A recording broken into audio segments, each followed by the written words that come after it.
ভোলার গ্যাস জাতীয় গ্রিডে নিতে হলে দিতে হবে ভোলা বরিশাল সেতু, জেলাবাসীর জোর দাবি। ভোলায় রয়েছে বিপুল পরিমাণ প্রাকৃতিক গ্যাসের মজুদ।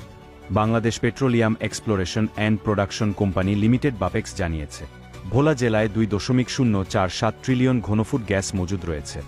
সরকার এই গ্যাস জাতীয় গ্রিডে যুক্ত করতে 4,500 কোটি টাকার পাইপলাইন নির্মাণের পরিকল্পনা করেছে। 205 কিলোমিটার দীর্ঘ এই পাইপলাইন 2029 সালের মধ্যে নির্মাণ শেষ করার লক্ষ্য নির্ধারণ করা হয়েছে।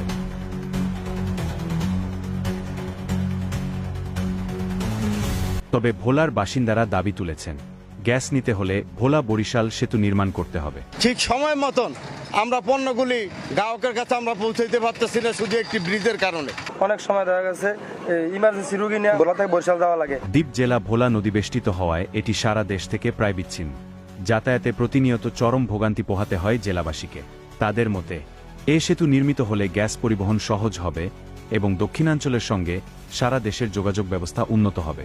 জেলাবাসীর মতে সেতুটি নির্মাণ হলে ভোলার গ্যাস জাতীয় গ্রিডে যুক্ত করার পাশাপাশি ভোলায় উৎপাদিত পণ্য পরিবহন সহজ হবে। দক্ষিণাঞ্চলের 21 জেলার অর্থনৈতিক সংযোগ বাড়বে, যা শিল্প ও ব্যবসায় নতুন দিগন্ত উন্মোচন করবে। ভোলা বরিশাল সেতু খুব শীঘ্রই যদি হয়, এই দক্ষিণ অঞ্চলের মানুষ ব্যবসায়ীভাবে অনেক লাভবান হবে, রাজধানীর সাথে খুব দ্রুত যোগাযোগ করা সম্ভব হবে। ভোলার গ্যাসকে জাতীয় সম্পদে রূপান্তর করতে ভোলা বরিশাল সেতু নির্মাণের দাবি বাস্তবায়ন এখন সময়ের দাবি বলে মনে করছেন দ্বীপ জেলা ভোলার